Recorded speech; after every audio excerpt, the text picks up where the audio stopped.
Hey everyone, how's it going? It's That Nerd Ryan here, and today we're going to be reviewing Hocus Pocus. Now, while I've seen this movie before, I have not seen it all the way through, only bits and pieces. And with Hocus Pocus coming out last Friday, or as of recording this video tomorrow, I figured why not do the first one for my movie review Thursday, and then the second one for my random, usually new movie release day video. That would be great. Great synergy. Hopefully keep you guys there. So, like I said, I've seen bits and pieces of this movie, mainly like the musical scene, the I Put a Spell on You scene, and like them summoning the sisters. I wrote down the name. Why can't I remember the name? It's also super early in the morning, so I do apologize. But the Stanford sisters,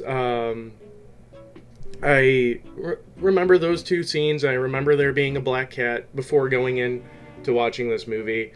And like, I completely got the two leads of Max and Allison mixed up. I thought Allison was Danny's sister. And like stuff like that, like small stuff that like once you watch the movie you understand what's going on, but like in casual conversation, if you haven't seen it but you like me, you kind of know what happens, and yeah, but now I'm well versed and ready for the second movie. I actually wanted to shoot this early so I could start the second movie and not get anything mixed up just in case, because I tend to do that with sequels. So yeah, this one, let's get right into it. So it starts in the 17th century, where we are introduced to Thackeray Binks, who is trying to find his sister, Emily, who was like basically hypnotized by the witches, who were trying to find immortality. He tries to stop it by pouring out the cauldron, but it's already basically too late. And they suck the youth out of her sister, and Thackeray is turned into a cat, and the sisters are to be hung, but they end up doing a quick spell that if a virgin is to light the black candle on Halloween, I think it was during full moon too, which later on it is, they can come back to wreak havoc, basically.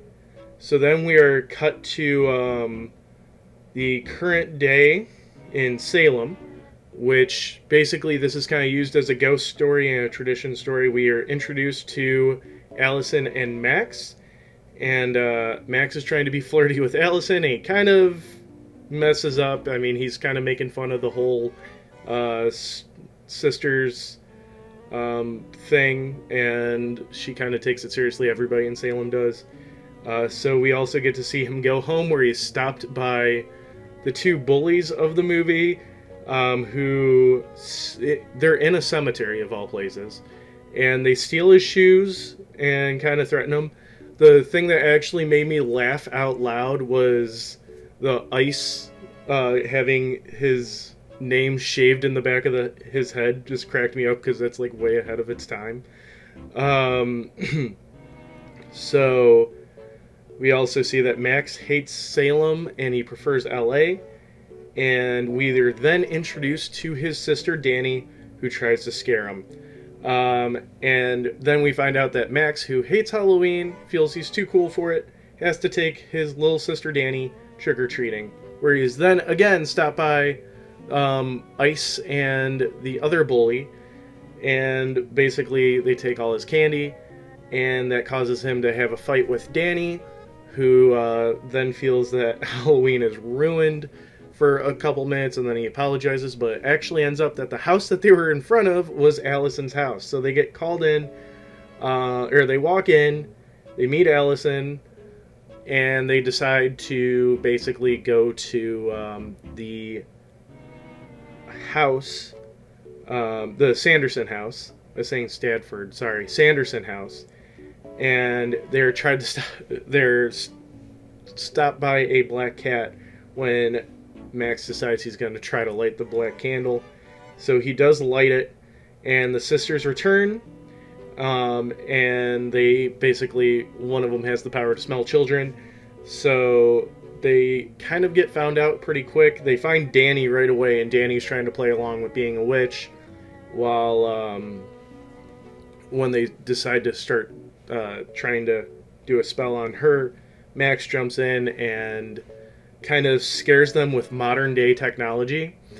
And then we have where the sisters kind of get into the real world during this, and they are like discovering like current technology, current for 1993 technology that they have to go through.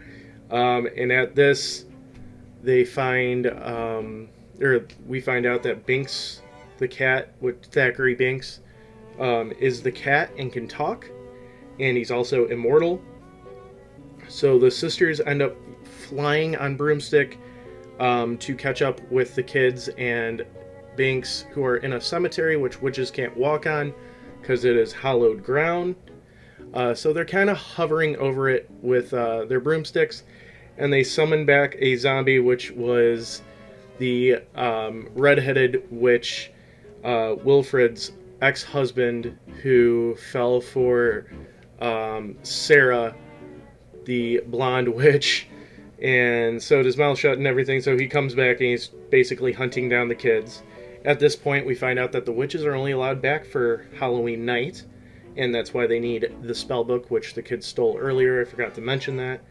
And they're chased by the zombie. The witches then take the bus to try to find where the most children are. And the kids end up in what appears to be catacombs, but it's also the sewer. And this is where Binks gets run over, but then he pops back to life.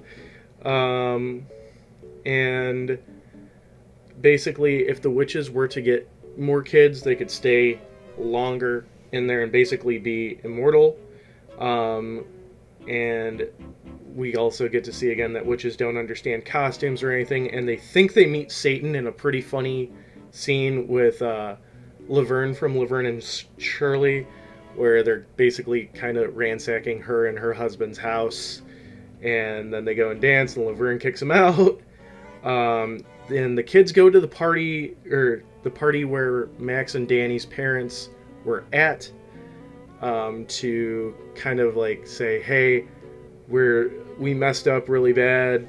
We summoned the Sanderson sisters. They also try to talk to a cop that's not a cop, because it's a Halloween costume. And yeah, so they end up at the party, and it turns out that the band Ghost is playing there. Literally, this band is dressed up like Ghost. And basically, the sisters come in, they do a whole musical number that makes everybody dance till they're dead.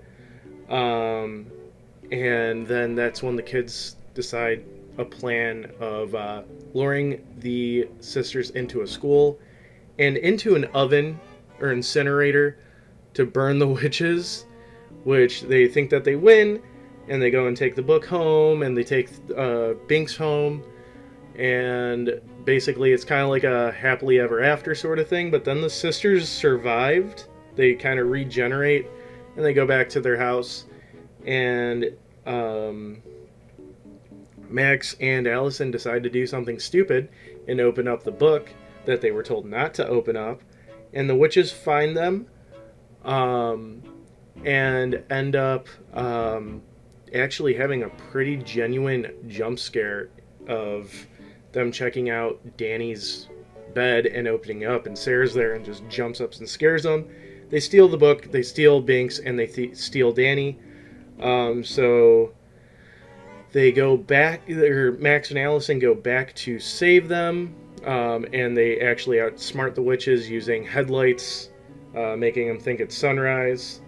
And then they go back to the cemetery where the witches come back, and I was thinking, like, during it, I was like, wait, how are they doing this? And I forgot, because they're all on brooms, so it does stay consistent that they can't walk on the cemetery. However, Max ends up trying to sacrifice himself to save Danny, and during that time, sunrise happens, and all the sisters disintegrate, and Binks ends up dying and becomes a ghost and gets to see his sister. And that is the end of the movie. So, my ranking system, the story I gave a 9 out of 10, the characters a 9 out of 10, script a 10 out of 10, VFX I gave a 9 out of 10, and cinematography I gave it 8 out of 10, making an overall score of 9 out of 10. So let's see how Hocus Pocus 2 is. Have a great day, guys. Make sure you leave a like, comment, subscribe, ring that bell, and follow me on all my social media down below. It's that Nerd Ryan telling you, have an amazing day.